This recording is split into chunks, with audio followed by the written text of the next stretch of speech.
ያሬድን እንግዲህ በፎቶግራፍ እንዲሁም በድምጽ በመናገኘው መልእክታቸው ነው እንግዲህ አብረን የምንዘልቀው። ለዚህም ይቅርታ ተመልካቾቻችንን እንጠይቃለን።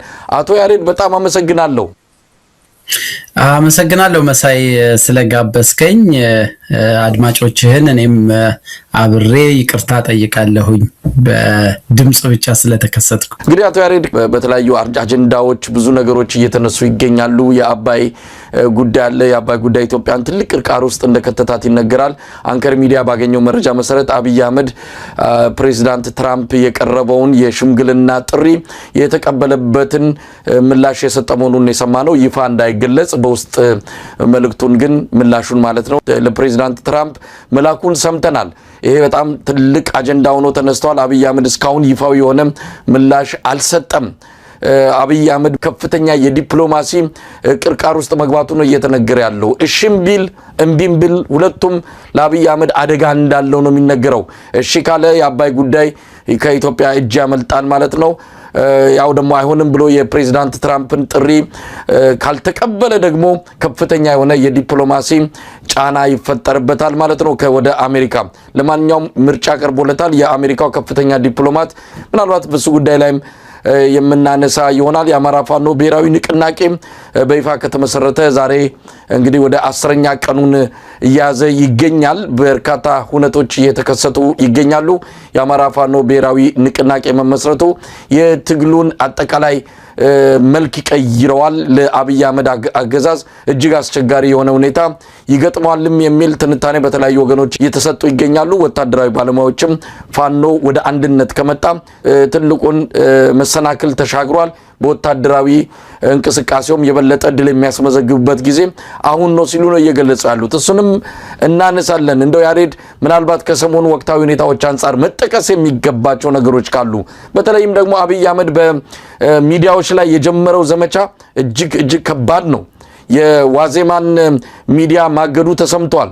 የዶቼቬሌ ጋዜጠኞችን ያገደ ሲሆን በተለይም 2 ጋዜጠኞችን ከአማራ ክልልና ከትግራይ ክልል የሚዘግቡትን በቋሚነት ማገዱ ነው የተነገረው።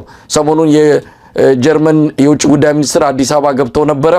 በዚህ ጉዳይ ላይ ከውጭ ጉዳይ ሚኒስትር ዶክተር ጌዲዮን ጢሞቴዎስ ጋር ተነጋግረዋል። እኔን አይመለከተኝም ነው ያሉት ዶክተር ጌዲዮን ጢሞቴዎስ። የሚዲያ ቀበኛ ተብሏል አብይ አህመድና አገዛዙ። ለማንኛውም ብዙ ነገሮች እናነሳለን። ምናልባት ባንተ በኩል እንደው አሉ የሚባሉ ወቅታዊ ጉዳዮችን በተመለከተ ሐሳብ ብትገልጽልን። የት ነው ያለ ነው አቶ ያሬድ? አመሰግናለሁ መሳይ። በጣም ቁልፍ የሆኑ ወቅታዊ ጉዳዮችን ነው ያነሳኸው። በዝርዝር በየፈርጁ እንመጣባቸዋለን። ሌላው ምናልባት አብሮ መነሳት ያለበት ነገር የአፍሪካ ቀንድ የቀጠና ውጥረትና አብይ አህመድ እየተጫወተ ያለው በጣም አደገኛ የሆነ ምናልባትም የኢትዮጵያን ዘላቂ ጥቅሞች አደጋ ውስጥ ሊጥሉ የሚችሉ እንቅስቃሴዎች እነሱም አሁን ትላንትና መሰለኝ የአየር ኃይል ምርቃት ቦታ ላይ የተናገራቸው ለኤርትራ መንግስት ከዛ ለመጣ ስድብ ምላሽ የሰጠበት መንገድ እነዚህ ነገሮች ሁሉ አብረው የሚታዩ ናቸው። ሌላው ደግሞ የብልጽግናን ገጽታ ለመገንባት ተብለው በመንግስት በኩል እየተወሰዱ ያሉ አንዳንድ እርምጃዎች እነዚህ የማህበረ የተጽዕኖ ፈጣሪ የሆኑ ወጣቶችን ጭምር በገንዘብ እያደራጁ ከፍተኛ ገንዘብ በማውጣት የማህበረሰብ ባህላትን የሃይማኖት ባህላትን ጭምር ሃይጃክ እስከ ማድረግ የደረሱበት ሁኔታና በተለይ ግን ቁልፉ ነገር ከምርጫ ጋር ተያይዞ የሚታዩት ነገሮች ምናልባትም የዚህ ውይይታችን ዋና ፍሬ ጉዳዮች ይሆናሉ። ግን ሁሉንም ከአባይ ጉዳይ ተነስተን በየዘርፉ እያነሳልን ሄድባቸው እንችላለን። አቶ ያሬድ እንግዲህ የአባይ ጉዳይን በተመለከተ የተለያዩ ባለሙያዎችን በመደበኛና ኢመደበኛ በሆነ መልኩ አነጋግረናቸዋል። ከፍተኛ የሆነ አጣብቂኝ ውስጥ የአብይ አህመድ አገዛዝ መግባቱን የገለጹልን በአሜሪካ የውጭ ጉዳይ መስሪያ ቤት ውስጥ የሚገናኙ አንዳንድ ኢትዮጵያውያን ባደረሱን መረጃ መሰረት የፕሬዝዳንት ትራምፕ አገዛዝ ቁርጠኛ የሆነ አቋም ይዟል። በተለይም ግብጽ በዚህ በአባይ ግድብ ምክንያት ጉዳት ሊደርስባት አይችልም የሚል አቋም በፕሬዝዳንት ትራምፕ ተይዟል። ስለዚህ ኢትዮጵያ ላይ ከፍተኛ የሆነ ጫና በመፍጠር የግብፅን ብሔራዊ ጥቅም ማስከበር የፕሬዝዳንት ትራምፕ ተቀዳሚ ተግባር እንደሆነ ነው የሚነገረው። ያንን ተከትሎ ነው እንግዲህ የአሜሪካው የቀድሞ የምስራቅ አፍሪካ የአፍሪካ ጉዳዮች ምክትል ኃላፊ የሆኑትና በተለያዩ ጊዜ ኢትዮጵያንም በአምባሳደርነት ያገለገሉት ቲቦር ናጅ የተናገሩትን መጥቀስ የሚገባው። ኢትዮጵያ ምርጫ የላትም ነው። በኢትዮጵያና በግብፅ መሃል አሜሪካ እንድትመርጥ አብይ አህመድ እንዲህ አይነት ነገር ውስጥ ከገባ ነጥብ ይጥላል ነው ያሉት ቲቦር ናጅ። የተለያዩ ባለሙያዎችን አነጋግረናል። እነ ዶክተር ዮናስ ብሩን ፕሮፌሰር ተሾመ አበበን በጉዳዩ ላይ እንደገለጹት ከሆነ አብይ አህመድ ምን ሊያደርግ እንደሚችል ከፍተኛ ጭንቀት ውስጥ እንደገባ ነው የተገለጸው። እንግዲህ ፕሬዚዳንት ትራምፕ ደብዳቤ ከጻፉ፣ በዋይት ሃውስ መግለጫ ከሰጡ፣ እንደዚሁም ከፕሬዚዳንት አልሲሲ ጋር በዳቮስ ስዊዘርላንድ ከተገናኙ በኋላ ጉዳዩ ግልጽ እየሆነ መጥቷል። ለግብፅ ያደላ አቋም እንዳላቸው ይታወቃል። አብይ አህመድ እስካሁን ምላሽ አልሰጠም። ለማንኛውም ያሬድ፣ አብይ አህመድ ስልጣኑን ላለማጣት የኢትዮጵያን ጥቅም አሳልፎ ይሰጣል የሚለው ስጋት በብዙዎች ዘንድ አለ። ምን ይታያል? አይ ቲንክ በጣም ቁልፉ ነገር ምናልባትም ለአብይ አህመድም በተለይ በኢትዮጵያ በኩል የኢትዮጵያን ጥቅም ለማስጠበቅ ለሚሟገት ጄኒዩንሊ ለሚሟገት አካልም እንኳን አደገኛ የሚሆነው ነገር ትራምፕ ከሽምግልና ጣልቃ ገብነት በሽምግልና ስም ሊያሳዩት ወይም ሊያደርጉት ከፈለጉት ጣልቃ ገብነት ጋር አያይዘው የተናገሩት አንድ ነገር ለትራምፕ ብቻ ሳይሆን ለኢትዮጵያ ሕዝብም የአብይ አስተዳደር ምላሽ መስጠት አለበት። እኚህ ሰው የመጀመሪያው ከዚህ በፊት በዚሁ ጉዳይ ላይ ሲናገሩ በአሜሪካ ብር በአሜሪካ በተደረገ ገንዘብ ድጋፍ ነው ግድቡ የተገነባው ብለው ተናግረው ነበር ከዚህ በፊት እና እኔ ያንን እንደ አፎለምታ ሰውየው ብዙ ጊዜ ያፎለምታ አጣቸውም።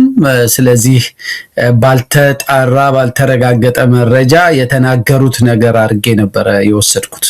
አሁን ግን በሁለተኛው ሰሞኑን በተናገሩት ጉዳይ ላይም አጠንክረው የተናገሩትና እንደውም እንደ መጸጸት በሚመስል መንገድ ቃል በቃል የተናገሩት አሜሪካ የግብፅን ጥቅም በዚህ ደረጃ ሊጎዳ በሚችል መንገድ ድጋፍ አድርጋ ይሄ ግድብ እንዲገደብ ማድረጓ የገንዘብ ድጋፍ ማድረጓ ልክ እንዳልነበረ ሁሉ እሱን ኩዌስችን የማድረግ ነገር ነው።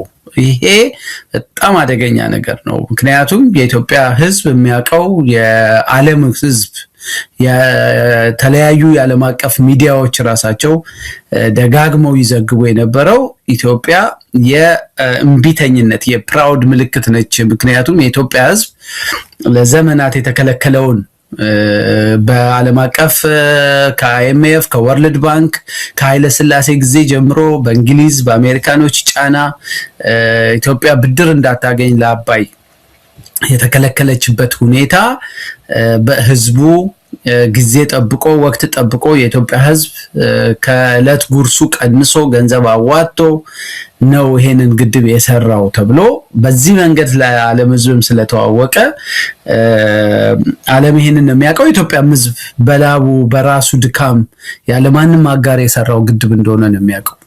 ስለዚህ የትራምፕ ደግሞ ለሁለተኛ ጊዜ ይሄን መናገራቸውና የኢትዮጵያ መንግስት ዝም ማለቱ ደጋግሜ ከአንድም ሁለቴ በጥያቄ መልክ ነው ሐሳቤን በተለያዩ መንገዶች አገልጭ ያለው ይሄ መንግስት ላይ ጥርጣሬ እንዲያሳድርብን አድርጓል። በምናልባትም በግድቡ በዚህ ግድብ ስም አብይ አህመድም ይሁን ከዛ በፊት የነበሩ አስተዳደሮች ለኢትዮጵያ ህዝብ ሳያሳውቁ ከአሜሪካ መንግስት የወሰዱት ገንዘብ አለ ማለት ነው። ካለበለዚያ ግን ወጥተው ይሄ ቀላል ነገር ተራ ጉዳይ አይደለም። ይሄ ከሀገር ሉዓላዊነትም ወደፊት ከሚመጡትም የፖለቲካም ሌሎች ከአባይ ግድብ ጋር ተያይዘው ከሚነሱ ጉዳዮች ጋር ብዙ ጥያቄ ስለሚያስነሳ መልስ መሰጠት አለበት። ለትራምፕ ብቻ ሳይሆን ለኢትዮጵያ ህዝብ። ጥያቄው የኢትዮጵያ ህዝብ ነው። ሁለተኛ ይሄንን የትራምፕን ንግግር እውነት ሊያስመስል የሚችለው ነገር ግድቡ ሊመረቅ አንድ ሳምንት ወይ የተወሰኑ ቀናቶች 3-4 ቀን ሲቀረው አብይ ከዳንኤል ክብረት ጋር ባደረጉት ውይይት ላይ የህዝብ አስተዋጽኦ እዚህ ግባ የሚባል አይደለም፣ ከ10 ከ12% አይዘልም፣ የቀረው በሌላ መንገድ ነው የተሸፈነው የሚለው አነጋገር ወደ ትራምፕ እኛ እጃችን አለበት የሚለውን ነገር እንደገና መልሰን እንድንፈትሽ ያደርጋል። ስለዚህ እንደ ጥሩ ትክክለኛ እውነተኛ መንግስት ህዝብን የማይንቅ ተጠያቂነትን የሚያከብር ለህግ የበላይነት የሚገዛ መንግስት ቢሆን ኖሮ ከምርቃቱ ጋር ተያይዞ ክሊር የሆነ የኦዲት ሪፖርት ነው። እንደውም በእንትን ያደረኩት 2 አይነት ኦዲት፣ አንደኛ ከፋይናንስ ጋር የተያያዘ የዚህ ግድብ ጠቅላላ በጀት ከስንት ብር መነሻ አድርጎ ተልሞ ተነሳ፣ በመሃል ምን አይነት ለውጦች ተደረጉ፣ ጠቅላላ እስካሁን በዚህ ግድብ ላይ የተዘረፈውንም ጨምሮ እነ ሜቴክ ምናምን የዘረፉትንም ጨምሮ ያቺ ሀገር ምን ያህል ብር አወጣች፣ ከህዝብ የተዋጣው ገንዘብ በቁጥር ምን ያህል ነው፣ ከቦንድ ሽያጭም ከመዋጮም ከሌሎች ሶርሶች መንግስት የቀረውን 80% እኔ ነኝ ያወጣሁት ካለ ከየትኛው የመንግስት ገቢ ከግብር ላይ ነው የተወሰደው፣ ከምን ላይ ተወስዶ ነው? ይሄ በዝርዝር ኦዲት መደረግ አለበት። አንድ ሁለተኛ ፕሮጀክቱ ራሱ አሁን ጥያቄ የሚነሳበት ተመረቀ ተብሎ ይፋ የተደረገው ፕሮጀክት በትክክል የታለመውን ከታቀደውን በትክክል ተፈጽሟል ወይ? ያ ግድብ አሁንም በጥሩ ሁኔታ በምን ሁኔታ ላይ ነው ያለው የሚለው የፕሮጀክት ኦዲት መደረግ አለበት እና ይሄ ለህዝብም ለዓለም አቀፉ ማህበረሰብም ይፋ መደረግ አለበት። ያ እስኪሆን ድረስ ግን ትራምፕ ያነሱት ነገር ኢትዮጵያን ተንበርካኪ ሊያረጋት ይችላል። ምክንያቱም በአብይ በተለይ ደግሞ የምጠራጠረው ነው አሁን በአብይ አስተዳደር ጊዜ ከዚህ በፊት ትራምፕ ባለፈው አድሚኒስትሬሽንም የጀማመሯቸው ነገሮች ስለነበሩ ግድቡን ለመጨረስ እና ለግብፅም ለአሜሪካንም ጥቅም በሚያመች መንገድ የተገቡ ቃል ኪዳን ለህዝብ ይፋ ያልተደረጉ ፕሮሚሶች ካሉና ያንን ለማስፈጸሚያም የተሰጠ መንግስት የተቀበለው ገንዘብ ካለ ይሄ በጣም በጣም አደገኛ ነገር ነው። ኢትዮጵያን በሚደረጉ ድርድሮችም ውስጥ ተንበርካኪ ያደርጋታል።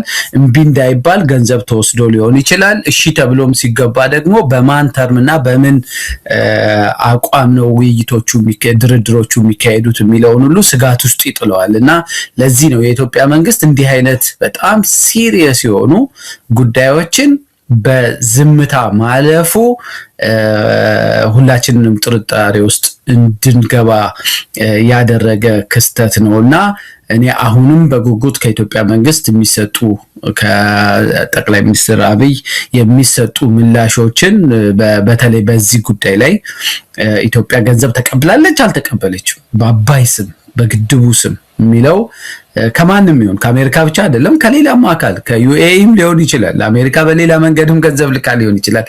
ሶርሶቹ ግን የ80% ሶርስ ይፋ መደረግ አለበት። ያ እስኪደረግ ድረስ ግን የአብይ አህመድን አስተዳደር በአባይ ጉዳይ ላይ በሀገራዊ በብሔራዊ ስሜት በጠነከረ ስሜት እስካሁን በመጣንበት ለግድቡ ባለ ስሜት የኢትዮጵያን ጥቅም በሚያስከብር ደረጃ ይሟገታል ብዬ ለማሰብ ይቸግረኛል።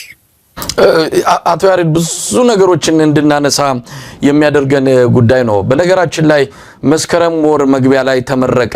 እንግዲህ አንድ ነገር ከተመረቀ ህዝቡ በጉጉት ነው የሚጠብቀው። ለፍቷል፣ ከመቀነቱ ከደሞዙ ከብዙ ነገሮች አዋጥቶ የገነባው እንደሆነ ነው ላለፉት በርካታ አመታት ሲያምን የነበረው።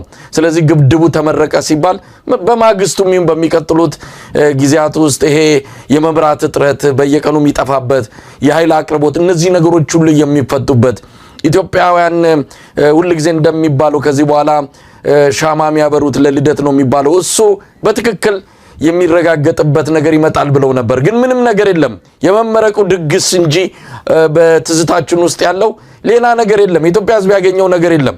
ከመብራቱም ከምኑም የበለጠ እንደውም ጫናና ብዙ ግብሮችን እንዲከፍል እየተደረገ ነው ያለው።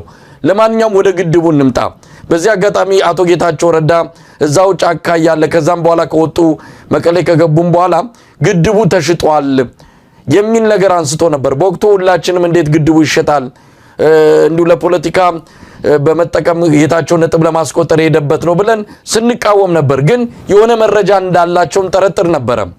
በተለይም አብይ አህመድ ግብጽ ሄዶ በጉዳዩ ላይ ተነጋግሮ ከመጣ በኋላ ግድቡ ከመጀመሪያ ዲዛይኑ እየቀነሰ የተርባይኑ ቁጥር እያነሰ ግድቡ ከታለመለት እቅድ በታች ሆኖ እየሰራ እንዳለ ይነገር ነበር። አብይ አህመድ ይህንን ተስማምቷል። ለማንኛውም አሁንም ግልጽ የሆኑ ነገሮች የሉም። አብይ አህመድ ብሩን ከየት አመጣ? አሁን ቀደም ሲል አቶ ያሬድ ላቀረብከው ጥያቄ በፓርላማ ጭምር ነው። ምን አገባችሁ? ከፈለጋችሁ የአውሮፕላን ቲኬት እንቆርጥላችኋለን ሄዳችሁ መጠየቅ ትችላላችሁ ብሎ ፓርላማውን በንቀት መልስ የሰጠበት ሁኔታ እናስታውሳለን። ስለዚህ በኢትዮጵያ ትክክለኛና እውነተኛ ኦዲት ይደረጋል ብሎ ማሰብ በጣም ከባድ ነው። ለማንኛውም አሁን ወዴት ሊያመራ ይችላል? አብይ አህመድ እስካሁን ይፋዊ መልስ አልሰጠም።